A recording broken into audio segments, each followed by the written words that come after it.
Welcome to Fly with Clint. We're headed back to the border for another trail ride. Preparations included a carburetor for Bluesy, the old reliable DRZ, which would serve as a spare motorcycle.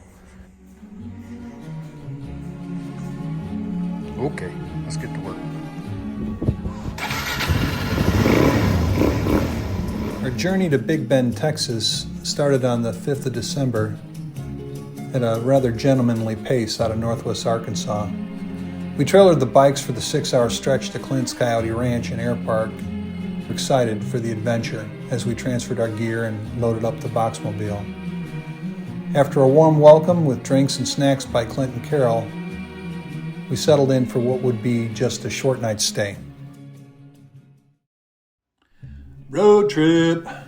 Day 2 had a 0600 departure after a delightful breakfast burrito, lovingly prepared by Carol, and the 1993 F-350 Time Machine ably carried us through Waco, San Saba, and across the West Texas expanse.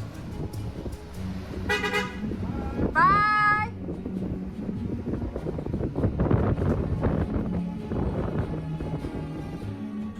Amidst a drought of coffee establishments. Could not find a single one. Jim opened the door and stepped in. A sleeping man snored with his mouth open.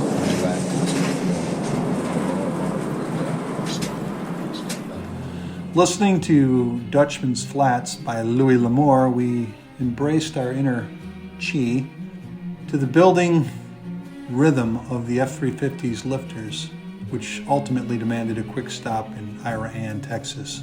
What could it be? To our collective surprise, we found ourselves in the oil business. And miraculously, when we added oil to the truck's crankcase, we silenced the toe-tapping warning we had grown so accustomed to. Suddenly a gun bellowed and something slammed Jim Gatlett on the shoulder and swung him like a top. So with 4 bikes, 3 old guys loaded up, we head southwest to explore the wilds of Texas and Mexico. There was sneering triumph in his eyes.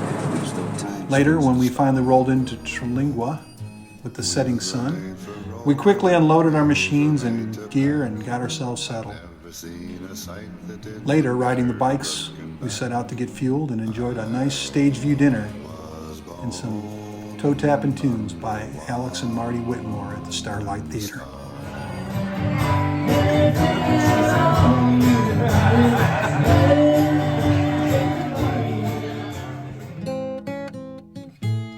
Henceforth, Perry and David and I would be known as the Terlingua Trio. Day 3 in our tune-up ride.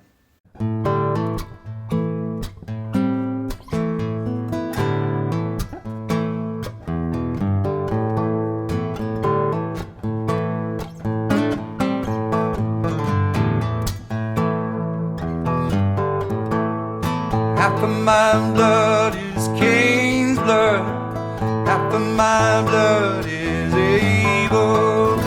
One eye looks to heaven, and one eye looks for trouble. Breakfast was at the Candelia Cafe out past Lajitas, and then we rode west on Texas 170 to the old movie set at Contrabando Canyon.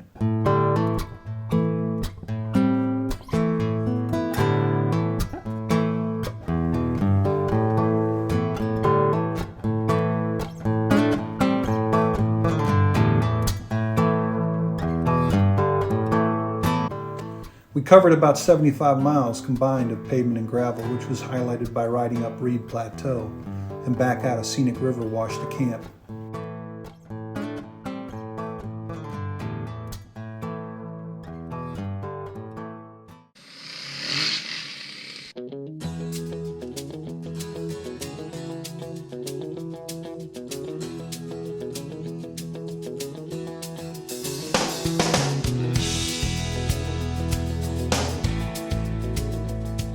Lunch was a chili cup at the Little Dipper, and then a short ride down Indian Head Road to Joe Black's Spring.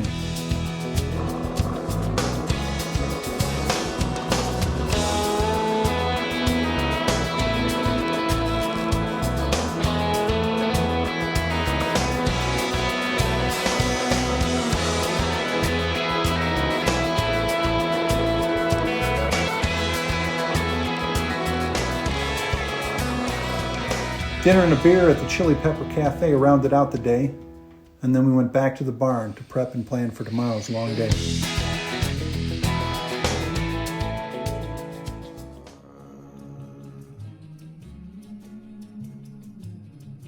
Just like the sticker on Perry's helmet says in this picture, we are trying to live a great story.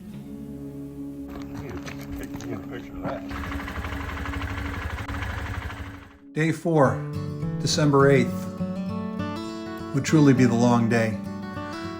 After breakfast at the Little Dipper food truck, wonderfully served up by Miss Tanya, a short ride later we arrived in Big Bend. Soon we were hot on the long, dusty trail to Santa Elena Canyon and the Rio Grande.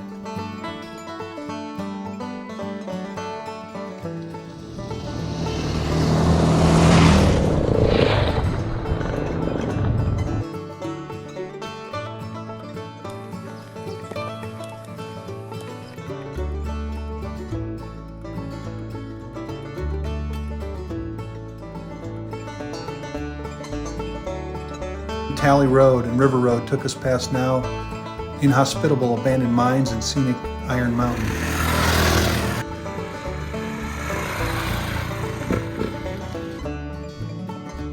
Tooling along at 30 miles an hour, Clint and David were in stride, but I found myself face down in the sand along the River Road.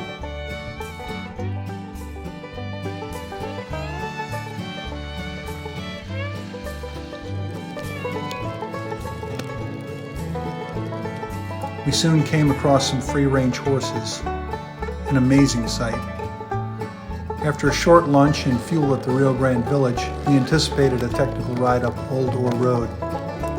Yep, almost at the outset, we encountered troubles as Clint fell behind with a fuel leakage problem. Crawling along, I found myself alone as Hopper rode back to Clint. This 30-mile stretch felt more like 300. When Hopper made it back with news of Clint's mechanical challenges, we were already at the point of no return based on the eroding daylight and our goal of finishing. We made it out, but I was thirsty and I was beat. I dumped my motorcycle 3 times. Still, the beauty of that sunset and that ride was worth the beating.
Day 5, a beautiful sunrise and a leisurely start to the day.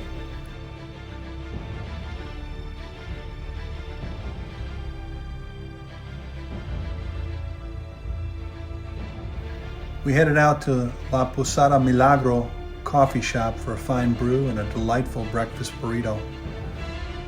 After our morning nourishment, we rode back to the barn for some preventative maintenance on the machines and then off for a short exploration of La Via de la Mina and the glorious Terlingua sinkhole.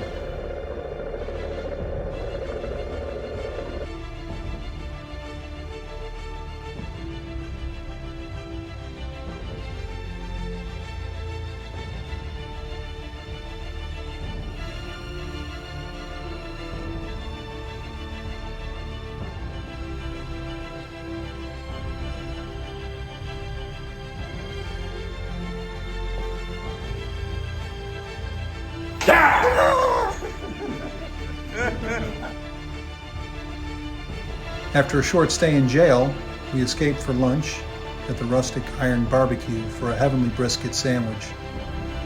Back to the barn for some downtime and rest to ease our soreness from yesterday's ride. After a short jaunt to the ghost town for a cold beer and more fellowship with the local dog population at the Terlingua market, we then headed to the west for sunset views, capping off the exploration for the day.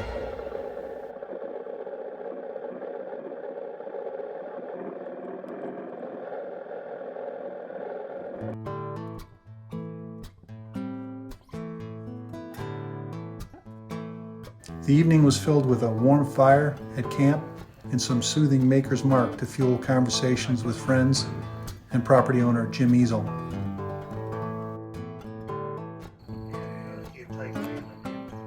Day 6 begins with getting up with the quiet sunrise and chatting coyotes. Feeling my festive evening this morning, but the coffee and burrito, La Mexicano, and lively Tejano music at La Pasado Milagro are lifting my heart and soul. I'm looking forward to the ride, but it starts rough and disconnected for me as soon as we turn off Indian Head Road and started down the wash.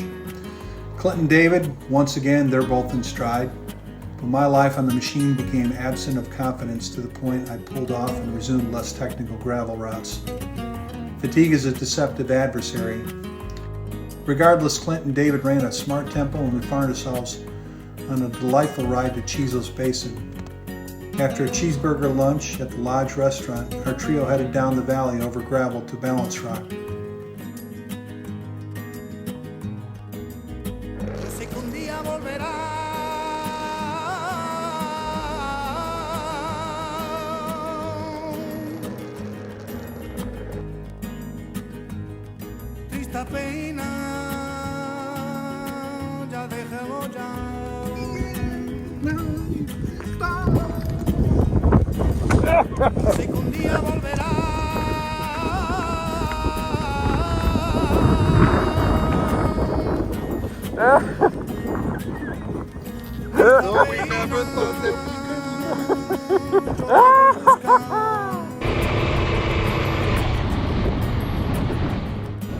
This journey, set upon by three men in their upper 50s, maybe even one of us 60, trying to add one more adventure to our lives that we can look back upon happy that we set the time aside to make things like this happen.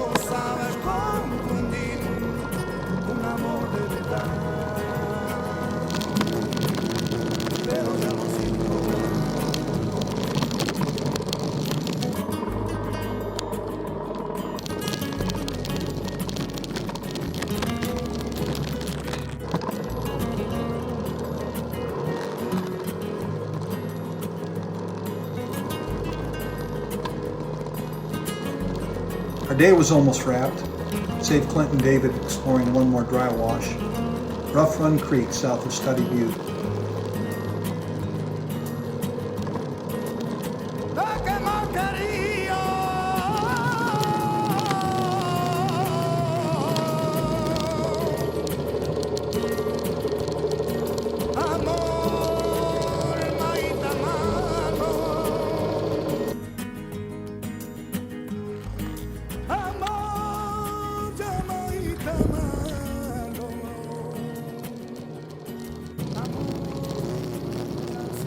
Returning to the barndominium, we enjoyed a meal of leftover pizza, salad, and ham sandwiches prepared by Clint. Loading up the truck is always unwelcome work, but we are all looking forward to getting on the road back home. Reality begins tomorrow. Day 7, the drive home. More Louis L'Amour on the road to reality. We pulled out at 5 a.m., Clint driving in the darkness amidst a multitude of critters, both living and dead, along the Highway 118 to Alpine. Each of us had a rotation in the beanbag chair and then driving. Conversation was sparse as Clint, David, and I reflected on the past week and this day's journey.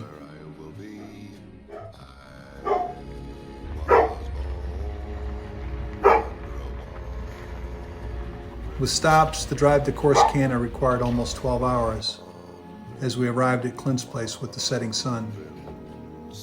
Unloading the box truck and moving the bikes and gear to the trailer, we felt hungry. Carol had once again prepared an incredible meal. Brisket, beans, spicy corn, and Hawaiian bread with a banana pudding dessert. In spite of the magnificent hospitality from Clint and Carol, David and I were ready to be home, in our own homes, in our own beds. And so we drove.